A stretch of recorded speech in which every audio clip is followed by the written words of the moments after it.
바이든 대통령이 4년간 2조 달러를 투자를 한다 그랬거든요. 2,200조 원이 넘습니다. 국내 코스피 시장 전체 규모와 맞먹습니다. 2차 전지의 4대 핵심 소재. 음극재, 양극재, 양극재. 전해질, 분리막. 전지가 언제부터 시작됐는지 아십니까? 2000년 전부터 시작됐다고요? 기원전 2000년 전에 기원전 2000년 전. 처음 개발됐다고 그래요. 한국경제 구독자 여러분 안녕하세요. 허랑 기자입니다. 퇴근길을 찾아가는 경제 한 끼 시작하겠습니다. 오늘의 한 끼로는 국내 2차 전지와 수소연료 전지를 총망라하는 시간을 준비했는데요. 든든한 한 끼를 책임져 주실 황유식 NH투자증권 연구위원님 모셨습니다. 안녕하세요. 안녕하십니까? 원래는 화학 담당 애널리스트이신데 업계 최초로 환경 담당 애널리스트시라고요. 어쩌다가 환경 담당 애널리스트라는 타이틀을 얻게 되셨어요? 네, 원래는 저희 화학 담당인데요. 화학과 정유가 사실 환경오염, 대기오염의 주범이지 않습니까? 그러다 보니까 환경을 개선하기 위해서는 이 기업들의 노력이 필요합니다. 그래서 작년부터 저희 하우스에서 NH증권에서 너가 환경을 좀 담당해라. 앞으로 중요해지기 때문에 롤을 주셔서 맡았고요. 하다 보니까 사실 화학 담당이 하는 게 좀 적절한 것 같고 앞으로도 해야 될 일이 굉장히 많다고 좀 생각이 됩니다. 최근에 ESG 머니 전략이라는 책을 내셨어요. 제가 한번 쭉 읽어봤는데 그린 뉴딜에 관련된 기업들이 총망라돼 있더라고요. 그중에서 오늘은 국내 2차 전지와 수소 연료 전지에 대한 밸류체인을 총 정리를 해보려고 합니다. 오늘 정말 든든한 한 끼가 되지 않을까 기대합니다. 감사합니다. 배부른 한 끼가 되도록 노력을 하겠고요. 이게 사실 오늘 한 끼가 아니라 앞으로 30년 동안의 식사를 책임질 수 있는 분야라는 생각을 하고 있습니다. 글로벌 머니가 이제 앞으로 지금의 강처럼 흘러갔다면 30년 동안 이 강의 줄기가 바뀌어서 새로운 방향으로 지금 흘러가는 초기 단계에 지금 와 있다라고 지금 보고 있습니다. 지금 바이든 대통령이 당선이 되면서 4년간 2조 달러를 투자를 한다 그랬거든요. 2,200조 원이 넘습니다. 굉장히 큰 규모고요. 그 정도 규모는 국내 코스피 시장 전체 규모와 맞먹습니다. 그리고 이제 중국 같은 경우도 매년 50조 원씩 쏟아부어야 2060년 탄소 중립을 달성을 할 수 있다고 얘기를 합니다. 거기에 이제 유럽도 투자를 하고요. 국내도 그린 뉴딜을 투자를 하고요. 그래서 그 규모만 보면은 천문학적인 규모가 앞으로 탄소 중립을 위해서 관련된 산업에 쏟아 부어야 되기 때문에 앞으로 이제 머니는 사실 이제 환경 중심으로 흘러가게 돼 있고 이쪽에 그 길목을 우리가 잘 공부를 하고 지키고 있다면 앞으로 30년 동안의 식사는 걱정을 안 해도 될 것 같습니다. 정말 지금 시작부터 벌써 배부른 느낌이 살짝 드는데요. 이 거대한 머니 무브의 흐름에 어떻게 보면 양대축이라고 할 수 있는 게 전기차와 수소 에너지인 것 같아요. 네, 맞나요? 맞습니다. 2차 전지 전기차, 수소차 굉장히 중요한 역할을 담당을 합니다. 기후변화를 막기 위한 그 노력이에요. 그중에 가장 중요한 축 중에 하나가 2차 전지를 통해서 자동차 배기가스를 줄이자. 그런 게 좀 있고요. 수소도 마찬가지로 분산 발전을 통해서 탄소 발생을 좀 줄이자. 그런 이제 노력이고. 그래서 2차 전지를 구동 원리를 좀 먼저 말씀을 드리면 네 가지 이 4대 소재가 좀 있습니다. 일단 그 리튬 이온이 음극재라는 곳에 가서 자리를 잡습니다. 네, 좀 어려운 얘기 나오기 시작하니까 이제 정신 바짝 차리고 들어야 돼요.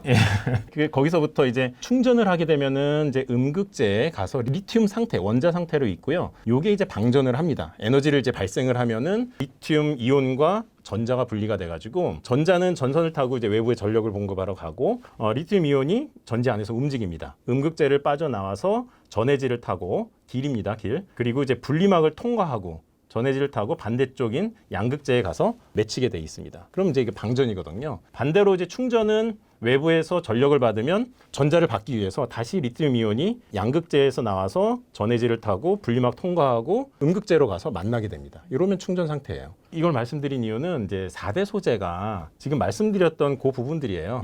음극재. 음극재. 충전 상태에 자리 잡는 음극재, 방전 상태에 자리 잡는 양극재. 양극재. 그리고 리튬이 왔다 갔다 하는 전해질. 전해질. 그리고 중간에 가로막는 분리막.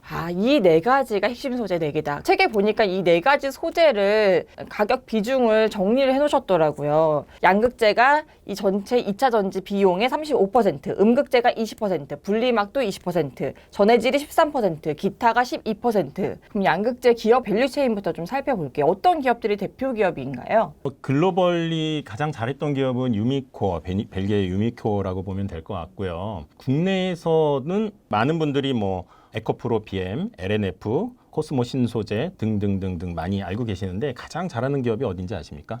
에코프로 BM. 그러니까 주식시장에서 이제 많이 이제 주목을 받기 때문에 그런데 제 생각은 일단 지금은 이제 LG화학이 가장 잘하는 것 같습니다. LG화학도 이 양극재를 만드는 기업인가요? 예, 왜냐하면 자동차용 2차 전지가 기술적으로 가장 좀 어려운 그리고 신뢰성이 가장 필요한 이제 그 제품이다 보니까 들어가기 굉장히 어렵거든요. 근데 이제 LG화학 같은 경우는 자체적으로 이미 30% 비중으로 내재화를 시켜서 들어가고 있는 상황이었어요. 그래서 국내 기업 중에는 가장 먼저 들어갔었고 앞으로도 그냥 30% 내재화 비율은 유지를 할 겁니다. 나머지 70%는 수입이나 국내 기업을 통해서 조달을 할 거고요. 그래서 이 기술을 좀 리딩해가는 이제 기업이 될 거고 뭐 안 좋게 얘기하면은 뭐 단가 인하를 위한 수단으로 좀 많이 사용을 할 수 있는데 국내에선 테슬라 같은 존재네요. 원재료도 지금 많이 하려고 하니까 그런 상황이고요. 알루미늄 박도 이 양극재 기업에 속하던데요. 맞습니다. 이게 양극재가 양극활 물질과 그거를 이제 지지해주는 지지체로 구성이 되어 있거든요. 양극활 물질을 알루미늄 박에다가 이게 바른다라고 보시면 될 것 같아요. 그래서 그게 합쳐져서 그게 이제 양극재 완제품이다. 그렇게 보면 될 것 같습니다. 음극재는 이제 동박에다 음극활 물질을 묻히게 돼 있습니다. 근데 동박 자체가 사실 만들기 굉장히 까다롭기 때문에 동박 기업들이 사실 주목을 좀 많이 받는 상황이고 어떤 기업들이 있나요? 동박으로는 이제 SK 넥실리스를 가지고 있는 SKC가 있고요.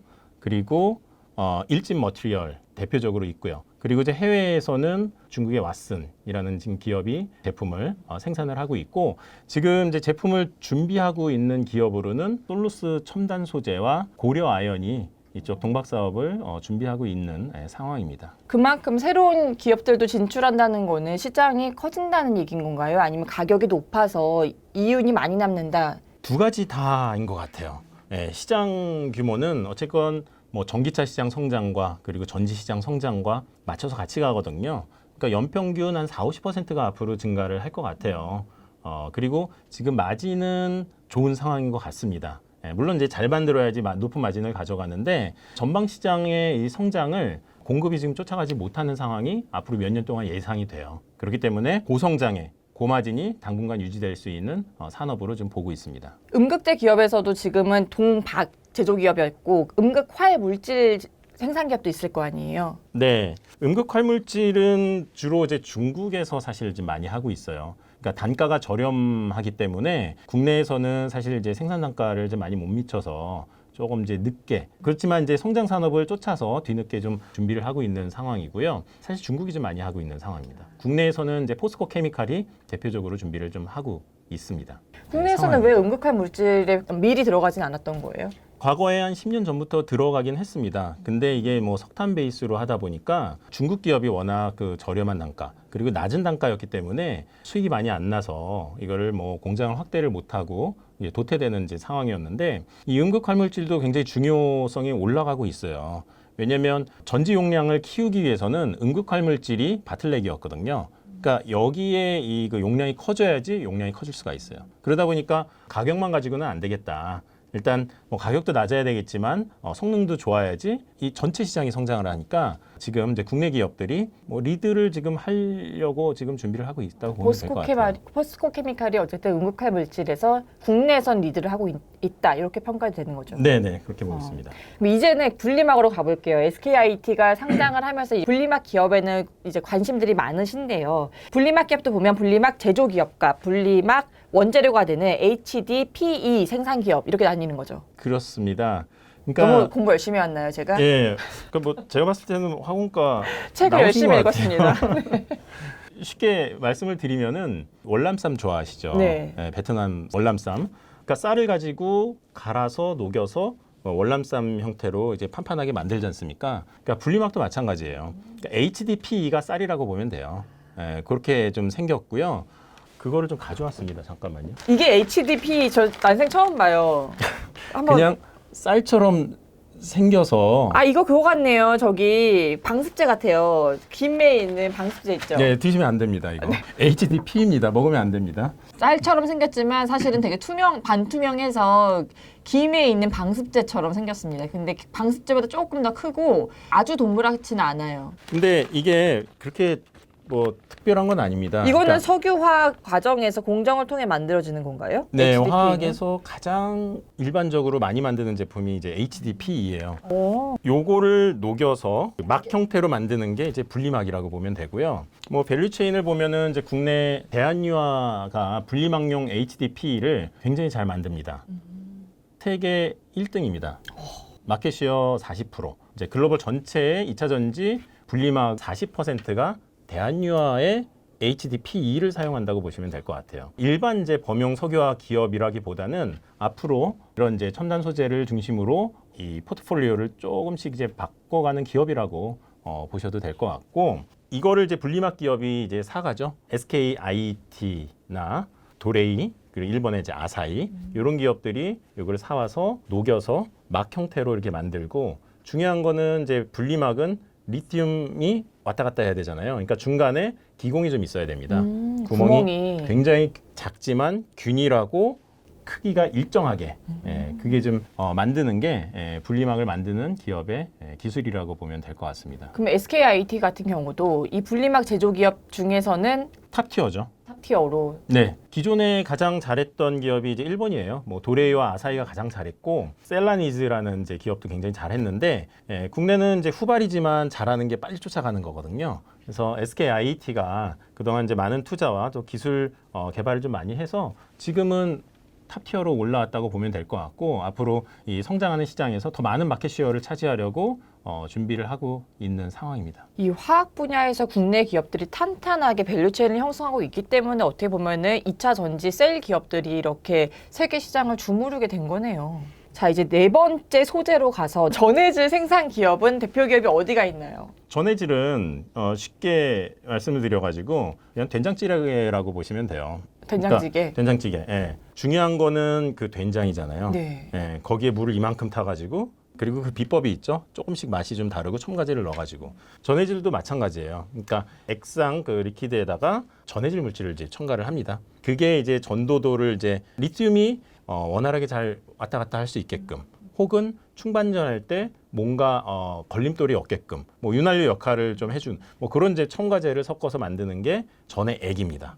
예, 그래서 전해질을 전해으로 이제 만드는 거고요. 그거를 가장 뭐 잘하는 기업은 이제 국내에 뭐 첨보, 전해질, 천모. 그리고 후성, 그리고 동아기업, 이런 기업들이 대표적으로 전해질, 전해액을 담당하고 있는 기업이라고 보면 될 것 같습니다. 2차 전지의 4대 핵심 소재 기업들이 머릿속에서 딱 정리가 되는 것 같아요. 이 국내 배터리 3사들이 사실 이 밸류체인 기업들과 함께 이제 주도권을 잡고 있는 리튬 이온 전지를 만들고 있는 곳들인데요. 사실 일각에서는 전고체 전지가 개발이 되면 이 리튬 이온 전지는 무용지물 되는 거 아니야? 이런 우려들이 있거든요. 네, 맞습니다. 그 전고체 전지는 그 굉장히 이상적이죠. 그러니까 아까 4대 소재 중에서 전해질을 고체로 바꾸는 거예요. 네, 고체. 그러면서 중간에 이 분리막을 뺄 수가 있습니다. 그러면 소재를 분리막 하나 빼는 기업이랑 거죠. 전해질 기업들은 타격받는 거 아닌가요?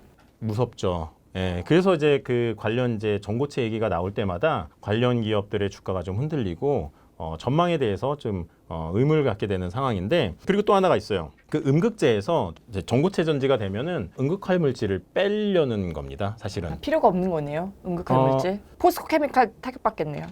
있어도 좋은데 궁극적으로 그 전고체로 가려는 이유는 음극할 물질을 빼고 싶어서 그쪽으로 또 간다고 보면 돼요. 근데 이게 사실 다 이상입니다. 그러니까 뭐 이런 이제 소재들을 다 빼고 더 얇게 만들고 그러면 이제 그만큼 더 에너지 덴시티를 높여서 더 싸게 만들 수 있지 않겠느냐, 이상입니다. 이상이다. 네, 계속 말씀드리지만 이론적인 얘기일 뿐이다. 네.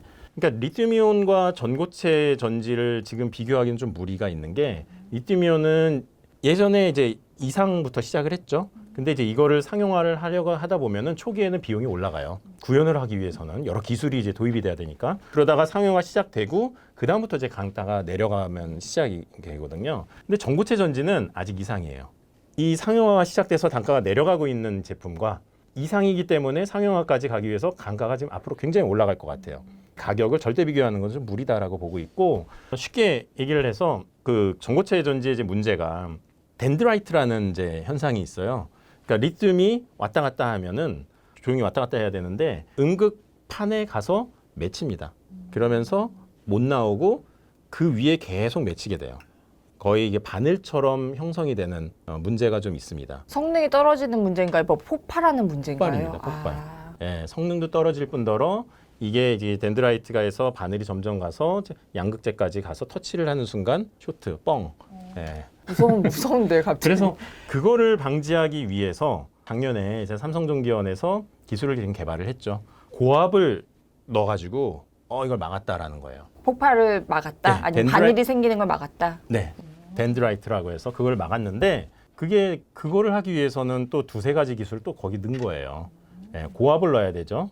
그러면 이제 고압을 하는 이제 설비나 이 공정이 굉장히 떨어져요. 비용도 많이 들고. 그리고 이제 그거를 버티기 위해서 케이스도 다시 다 바뀌어야 되죠. 그러니까 하나 해결하려면 두세 가지의 새로운 문제가 또 도전이 되기 때문에 그래서 아직 상용화가 안 됐기 때문에 아직 이상이다. 과연 이게 상용화가 언제 될지 그리고 됐을 때 그 가격이 리튬이온과 비교했을 때 더 좋을지 그거는 의문이다. 하지만 이미 전고체 전지를 만들겠다라고 나선 기업들이 있잖아요. 퀀텀스케이프나 솔리드파워, 또 일본 기업들이 열심히 하고 있다 이러던데요. 그러니까 이론적인 기술이기만 하면 이렇게 기업들이 뛰어들었을까요? 일본 같은 경우는 원래 그 리튬이온의 상용화를 처음 한 게 일본이었거든요. 네, 소니였습니다. 1980년대부터 이제 상용화를 해서 옛날에 이제 휴대용 카메라 용도로 개발을 해서 많이 이제 상용화를 했는데 주도권을 좀 놓쳤어요, 지금. 설비 증설이나 아니면 대형화, 자동차 쪽 이런 쪽을 좀 많이 이제 못 쫓아가다 보니까 리튬이온은 이제 국내 3사 아니면 이제 중국. 그래서 다시 이 큰 시장을 쫓아가기 위해서는 어떻게 해야 되냐? 전고체로 가자. 그래서 산, 학, 연 다 합세를 해서 이쪽으로 지금 희망을 갖고 가고 있는 상황인데 사실 일본 연구소 내부에서도 이거 될까? 이런 얘기가 살살살 나오고 있는 상황인데 개인적인 판단이지만 쉽지는 않을 것 같습니다. 국내 기업들은 연구하고 있어요. 국내 기업도 이 소재들 일을 좀 연구를 좀 하고 있습니다. 전고체 전지가 되기 위해서는 지금 고체로 바뀌면은 그 리튬 이온의 전도도가 좀 많이 약해져요. 예, 충방전이 굉장히 약해지면 힘들지 않습니까? 이게 그래서 이제 뭐 그런 전고체, 고체를 뭘로 하느냐, 뭐 이런 이제 소재단의 이제 개발이 각 화학 기업들, 전자재료 기업들에서 지금 진행이 되고 있고, 그리고 완제품 기업에서도 요거를 같이 결합을 해서 하는 거는 아마 랩 단계에서 지금 연구를 하고 있는 걸로 좀 알고 있습니다. 하지만 일본처럼 산학연이 대대적으로 하는 이런 분위기는 아닌 거네요. 네, 아직 그거는 지금 파악이 지금 안 된 상황이고요. 이미 없는 걸로 리튬이온 알고 잘하고 있습니다. 있는데 이런 상황인 거네요. 네. 2차 전지 셀 기업으로 가서 요거 단골 질문인데 국내 3사 중에 지금 가장 투자 유명한 기업은 무엇이냐? 예, 이런 질문을 많이 받아요. 근데 사실 저는 이제 환경도 하지만 이제 화학 정유 담당입니다. 그러면 보통 이제 LG화학을 제가 담당해요. 그리고 이제 IT 쪽에서 삼성 SDI를 그쵸. 담당합니다. 그래서 서로 잘한다고 싸워요. 그게 일반적인 하지만 모습입니다. 그때 SK이노베이션도 담당이시잖아요. 예, SK이노베이션도 담당인데 이 피해갈 수 없습니다. 캐파가 워낙 차이가 지금 나고 있고 그리고 수주잔고가 워낙 많이 차이가 나기 때문에 일단 SK이노베이션도 잘해요. 근데 이제 LG화학이 지금은 좀 앞서가고 있다 정도 말씀을 드릴 것 같고 뭐 솔직히 말씀드리면 지금 SDI도 앞으로 굉장히 좀 잘할 것 같다는 생각이 들어요. 왜냐면 최근에 이제 폭스바겐이 지금까지는 파우치형 전지를 중심으로 개발을 했거든요. 그러니까 LG화학이 주도권을 갖고 있었어요. 근데 최근에 이제 그 배터리 그런 발표를 하는 걸 보면은 각형을 앞으로 좀 주도적으로 해보겠다라는 얘기를 합니다. 그러면 각형에 잘하는 거는 SDI가 굉장히 잘하거든요. 그리고 SDI와 협력을 해서 갈 가능성도 좀 있어요. 그래서 만약에 파우치와 동시에 각형도 좀 주력으로 가져간다면 SDI도 굉장히 앞으로 성장 가능성도 생각은 해볼 수 있을 것 같다. 그렇게 생각을 하고 있고요. 그리고 이제 SK 이노베이션도 일단 투자 비용이 너무 많이 드는데 기존의 정유업 자체가 지금 돈을 많이 못 벌거든요. 그래서 그 투자 재원에 대한 이제 문제 때문에 이렇게 이제 마음껏 투자를 그렇게 지금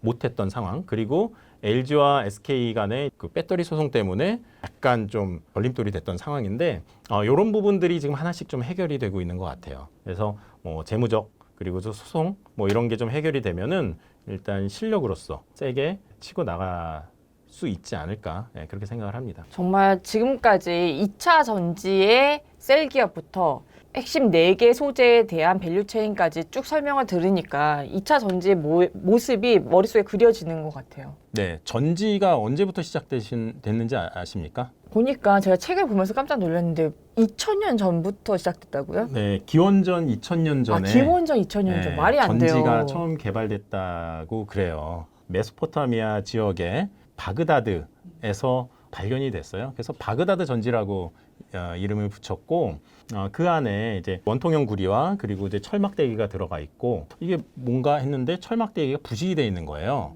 그래서 고고학자들이 봤죠. 그리고 과학자들이 이제 같이 보니 이게 부식이면은 뭔가 이제 전해질이 지금 담겨 있었던 거고 구조가 정확히 이거는 전지다. 그래서 그거를 재현을 해보니까 진짜 전기가 발생이 된 거예요. 이 전지의 원리라는 거는 이 기원전 2000년 전에 만들어졌지만 사실 그 당시엔 전기 제품이 없었던 것 뿐이죠. 네, 그래가지고 지금 그 용도가 뭐냐 이게 아직도 좀 논란이 좀 있는 상황인데요. 이 전기로 뭘 했을까? 흐르는 전류로. 고문을 하려고 이제 만들었다라는 것도 있고요. 종교적 탄압과 전기 고문 혹은 이제 통증 완화를 위해서 뭐 만들었다 뭐 이런 설들이 있는데 아직까지 정확하게 용도에 대해서는 지금 밝혀진 바는 없습니다. 거기에 4000년이 지난 지금은 이 전기차가 이제 나와서 이 전지가 정말 본격적으로 상용화되는 시점이라고 봐야 되는 거죠. 네, 그렇습니다. 그러니까 그 당시에 최초의 전지가 이제 개발됐다라고 저희가 추정을 하는 거고, 그리고 이제 2차 전지는 이제 1900년 중순에 이제 처음으로 이제 개발돼서 2차 전지는 이제 충방전을 계속적으로 해서 저희가 재활용할 수 있는 전지거든요. 그때 개발이 됐고 그게 상용화가 돼서 이제서 굉장히 큰 성장을 앞둔 그런 상황이라고 보면 될 것 같습니다. 한국의 수많은 화학 기업들이 이 2차 전지의 글로벌 시장을 끌고 가고 있다. 요거를 사실 오늘 들으면서 듣기만 해도 든든한 한 끼가 됐던 것 배부르시죠? 같습니다. 네. 감사합니다. 그러면은 여기서 인사드리고요. 저희는 다음 시간 퇴근길 맛있는 한 끼로 다시 찾아오겠습니다. 감사합니다. 고맙습니다.